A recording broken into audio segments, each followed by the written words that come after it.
जय श्री कृष्ण। श्रीमद् भागवत गीता प्रवेशांक मूलभूत शक्ति।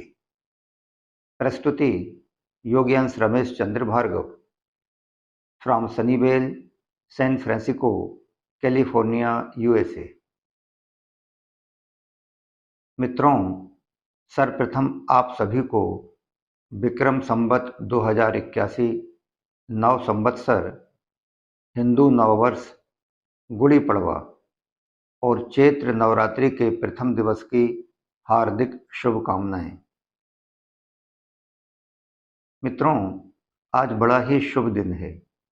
आइए आज से हम श्रीमद् भागवत गीता स्वाध्याय की श्रृंखला आरंभ करते हैं। स्वागत, वंदन, अभिनंदन। श्रीमद् भागवत गीता स्वाध्याय आरंभ करने के पूर्व कुछ एक मूलभूत बातों को हृदयंगम करना जरूरी है, जिससे हमारा मन मस्तिष्क न सिर्फ सनातन वैदिक संस्कृति से आह्लादित ही हो सके, बल्कि श्रीमद् भागवत गीता के मूल्यों को हम अपने जीवन में सार गर्भित रूप से चरितार्थ भी कर सकें। आइए आरंभ करते हैं। स्वाध्याय मनन कुल 21 बिंदुओं में। पॉइंट नंबर 1, श्रीमद् भागवत गीता स्वाध्याय आरंभ करने के पूर्व हमारे द्वारा प्रस्तुत इस प्रवेशांक के बारे में साधकों के मन में यह प्रश्न उठ सकता है कि श्रीमद् भागवत गीता पठन पाठन आरंभ करने के पूर्व हमारे द्वारा भगवान शिव प्रणीत त्रिसूत्री साधना करने हेतु ज्यादा जोर क्यों दिया गया है।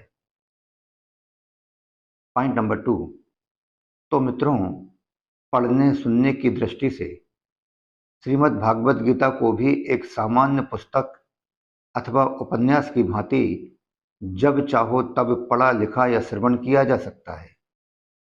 यद्यपि धर्म ग्रंथों का बिना शुचिता का ध्यान रखे पठन पाठन करने से भी मनुष्य को लाभ तो मिलता है, मगर उतना लाभ नहीं मिलता जितना लाभ शौच स्नान आदि से निवृत्त होकर पूर्ण पवित्रता के साथ धर्म ग्रंथों के पठन पाठन वाचन अथवा श्रवण करने से प्राप्त होता है।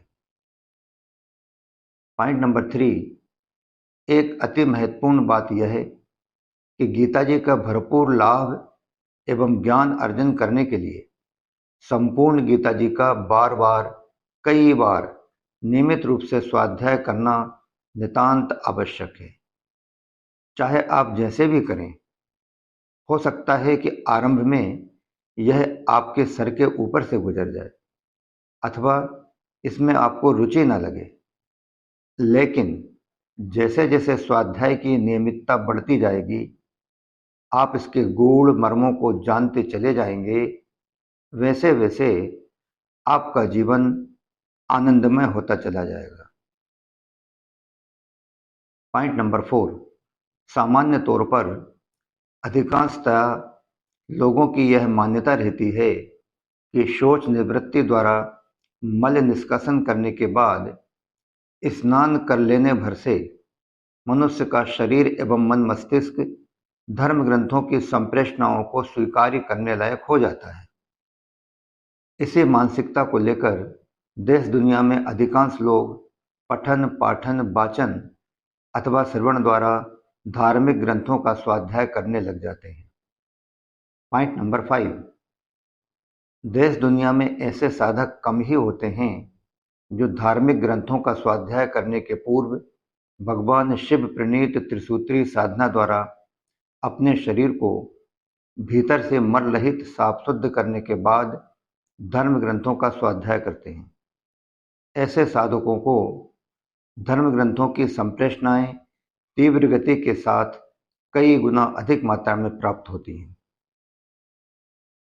पॉइंट नंबर 6, इसलिए हमने यहाँ पर श्रीमद् भागवत गीता में प्रवेश करने के पूर्व शरीर मन एवं आत्मा को भगवान शिव प्रणीत त्रिसूत्री साधना द्वारा साफ शुद्ध करने पर विशेष जोर दिया है। भगवान शिव द्वारा यह त्रिसूत्री साधना मानव मात्र के कल्याण के लिए ही प्रदान की गई है। त्रिसूत्री साधना का प्रथम सूत्र तप, दूसरा सेवा और तीसरा सुमिरन है। पॉइंट नंबर 7, तप के अंतर्गत प्राकृतिक आहार एवं उपवास आदि द्वारा शरीर का अंतः शुद्धिकरण किया जाता है। सेवा से मन का शुद्धिकरण होता है, व सुमिरन से आशय आत्मा के शुद्धिकरण से होता है। मनुष्य के अंतस में आत्मा परमात्मा के साक्षात्कार होने की स्थिति बिना किसी जोर जबरदस्ती के स्वतः निर्मित होना, यही सुमिरन है। पॉइंट नंबर 8, बिना तप किए मनुष्य द्वारा सेवा करने की गलतफहमी पालना सिर्फ और सिर्फ सबसे बड़े समाज सेवी बनने की होड़ लालसा के अलावा अन्य कुछ भी नहीं। इसी प्रकार बिना तप और सेवा को आत्मसात किए मनुष्य के अंदर सुमिरन का प्राकट्य होना दुर्लभ है, क्योंकि तप और सेवा तो किए जाते हैं, लेकिन सुमिरन करने कराने का विषय नहीं होता, बल्कि सुमिरन का तो मनुष्य के अंतस में स्वतः प्राकट्य होना चाहिए। सुमिरन का स्वतः प्राकट्य उन्हीं साधकों के अंदर होता है जो त्रिसूत्रीय साधना के तप एवं सेवा नामक दोनों पायदानों को सफलतापूर्वक आत्मसात एवं पार कर चुके होते हैं।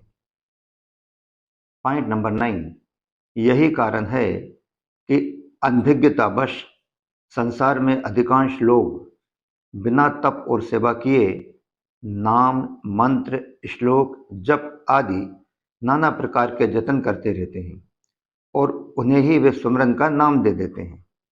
ऐसे साधकों द्वारा अपने जीवन का एक बहुत बड़ा हिस्सा सुमिरन के नाम पर इस प्रकार से जाया कर देने के बाद भी उनके अंदर धर्म का प्राकट्य नहीं हो पाता।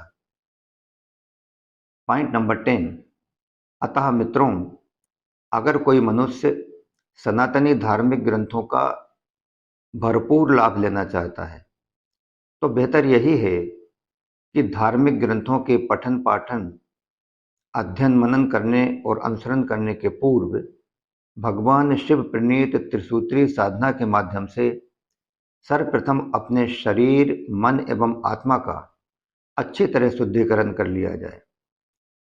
तत्पश्चात शुद्ध तन और मन से श्रीमद् भागवत गीता आदि पवित्र ग्रंथों में प्रवेश किया जाए।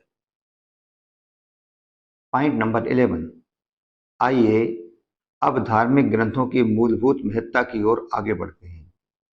प्राचीन धर्म ग्रंथों में वेद, पुराण, उपनिषद, महाकाव्य महाभारत, श्रीमद् भागवत गीता, वाल्मीकि रामायण और तुलसीकृत रामचरितमानस आदि वे ग्रंथ हैं जो हिंदू सनातन संस्कृति के विशिष्ट ग्रंथ माने जाते हैं।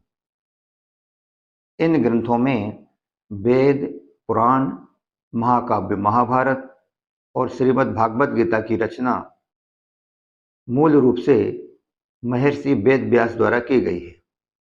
पॉइंट नंबर 12, महाभारत महाकाव्य वैदिक सनातनी ग्रंथों में सबसे बड़ा धर्म ग्रंथ है। इस ग्रंथ में कुल 1,10,000 श्लोक हैं। इसे बड़ा ही महान ग्रंथ माना जाता है। अनेक प्रेरणादायक गुणवत्ताओं से युक्त होने के कारण महाभारत महाकाव्य को 5वां वेद भी कहा जाता है। पॉइंट नंबर 13, महाकाव्य महाभारत सर्वप्रथम जय संहिता के नाम से जाना जाता था। इसके बाद यह विजय संहिता तथा भारत महाकाव्य नाम से जाना जाने लगा व अंततः अब इसे महाभारत महाकाव्य अथवा सिर्फ महाभारत के नाम से जाना जाता है। पॉइंट नंबर 14, महाभारत महाकाव्य में कौरवों और पांडवों के बीच हुए महाभारत युद्ध का आदि से लेकर अंत तक का विस्तार पूर्वक वर्णन किया गया है। पॉइंट नंबर 15, श्रीमद् भागवत पुराण ग्रंथ 18 प्रमुख पुराणों में एक पुराण है।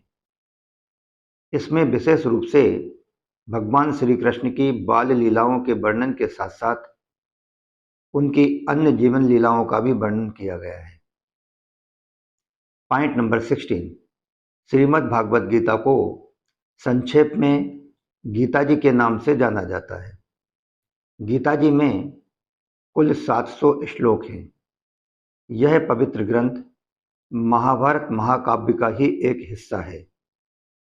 महाभारत धर्मयुद्ध कुल 18 दिनों तक चला था। अतः श्रीमद् भागवत गीता में कुल 18 अध्याय हैं। पॉइंट नंबर 17, महाभारत युद्ध आरंभ होने के पूर्व पांडुपुत्र अर्जुन निराशा के अवसाद में डूब जाता है और युद्ध के लिए तैयार नहीं होता है। तब भगवान श्री कृष्ण द्वारा अर्जुन को दिए गए उपदेशों व उनके मध्य हुए पारस्परिक संवादों का वर्णन ही मुख्यतः श्रीमद् भागवत गीता में दर्ज है। पॉइंट नंबर 18, श्रीमद् भागवत गीता मानव समाज के लिए अति महत्वपूर्ण पवित्रतम ग्रंथ है। यह एकमात्र ऐसा प्रभावशाली ग्रंथ है जिसकी यथार्थता को संपूर्ण भूमंडल में सार्वत्रिक रूप से स्वीकार किया जाता है। पॉइंट नंबर 19, श्रीमद् भागवत गीता के 18 अध्यायों में प्रत्येक अध्याय को एक विशिष्ट नाम से जाना जाता है। ये नाम इस प्रकार हैं।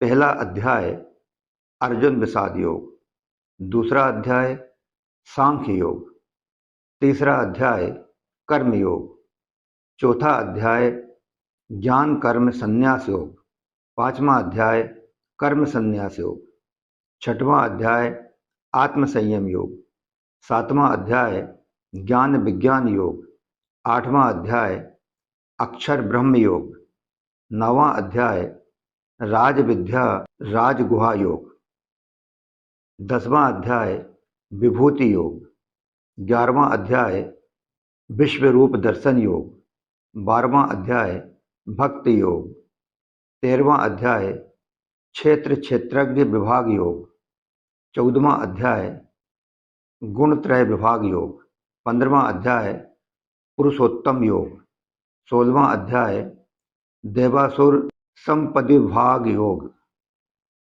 17वां अध्याय श्रद्धात्रय विभाग योग और 18वां अध्याय मोक्ष संन्यास योग।